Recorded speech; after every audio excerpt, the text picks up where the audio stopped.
Hey everybody, it is Friday night and I'm going to come in here and do a little bit of maintenance on my wife's tank. It's just been a while since I've been in here and done it. She's sort of mentioned once or twice a few sort of hints and nods that maybe it's time to get in here and do some work on the tank or whatever.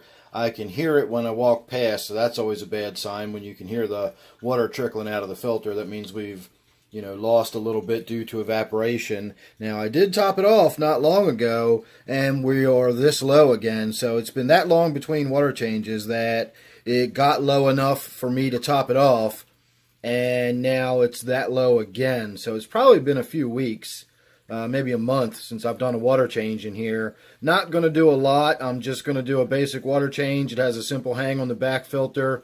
So that's no big deal to swap out the filter pad, and then I'm going to wipe down the glass. The glass is filthy. I'm not going to worry about the sides or the back. I'm just going to get the viewing pane here wiped down, and I might get in and thin out some of the water sprite. I'm not really sure just yet. I probably will. It looks like it's blocking a lot of the light, especially in the back of the tank. It looks pretty dark back there. So I'll probably get in there and thin a little bit of that water sprite out, or maybe find out what's making it so dark. Maybe there's a big floating glob of that green cyanobacteria or something floating in there. Everybody thinks they're getting their dinner. It's normally around the time one of us would come in here and feed them. So let's have a look on the inside here real quick. Now that's just a big old floating mass of water sprite. Actually looks pretty good, doesn't it? So I'll probably pull that out, or pull some big chunks of that out, and take it down and put it in my tank in the basement where I grow that out. And I've got it for sale. That almost looks like a lace leaf. Not my weird skinny stuff that's growing funny, but that actually looks like a lace leaf variety in there, and it very well could be. I know I've bought lace leaf in the past. I've bought the broadleaf. And over the years, they've just mixed all over the place, and I've got them everywhere.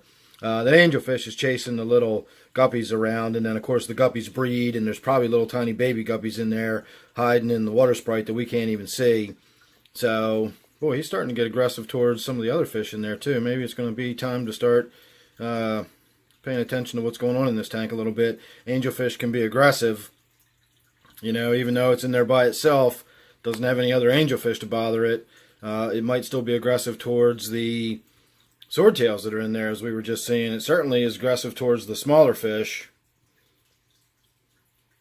but that might be simply for a, food type thing. They just see that as prey. The swordtail would not be seen as prey, so that would be a different type of aggression altogether if it really is being aggressive towards the swordtails. So I'm going to have to keep my eyes open on that. And yeah, it definitely looks like it's being aggressive towards the swordtail and everybody else in here. Well, it looks like I'm going to have another problem angelfish. I get them from time to time. They're just, I love angelfish. I've had a million of them over the years, and occasionally you just get one that's just got a bad attitude, and they're not pleasant fish no matter where you put them and who you mix them with or whatever. And it's going to be a shame if that's the case in this one, because this one's gorgeous. I really like this one, and my wife is really attached to this one too. Really likes this one a lot. So, anyway, we'll worry about that later. I'm not going to, worry too much about that tonight. Right now, I just got to get in there and do a water change. So, as I was saying, I do have water sprite for sale. And this right in here looks like lace leaf. So, I'll be throwing some of that down in my tank in the basement. I'll put my email down below. If you're interested, let me know, send me an email or whatever. And we can talk about getting some plants shipped off to you. I've also got some Java fern and Java windelov.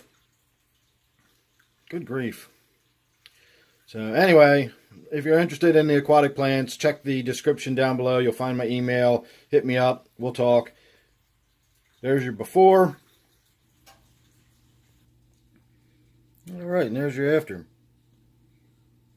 So not a lot to discuss, really. Just did what I said I was going to do. Got in there, wiped the glass down. The glass was really grungy.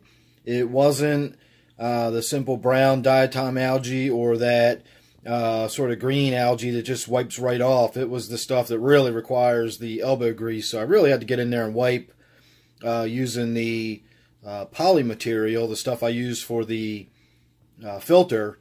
And I had to get in there and really wipe that front glass down quite a bit to get it cleaned up. But I did a typical 5-gallon water change. I did a filter change. after the fact. I always want to do the filter change when I'm done, so that all the stuff that's getting kicked up and stirred up while I'm doing the water change gets caught up in the existing filter, and then I go ahead and remove all that, and we start from a fresh, clean filter right from the get-go at the beginning of a new water change cycle here.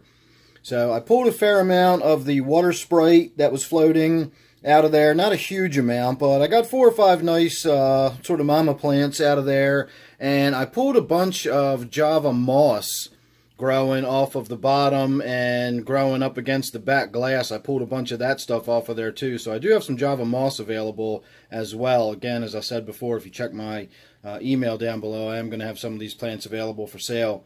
So that's about all there is to talk about, really. Not a lot else going on. Again, I've had to give some thought to what I might do with that angelfish in there, and I'm not really sure where that might end up just yet. But again, that's something we're going to worry about later. I'm not going to get too stressed out about that tonight, but eventually that angelfish is probably going to need to find a home somewhere else. I don't know. We'll have to see. So anyway, there you go. There's my before and after water change on my wife's tank. So make sure you're subscribed. That way you won't miss anything. Thanks again for watching this one, and I will see you real soon on the next one.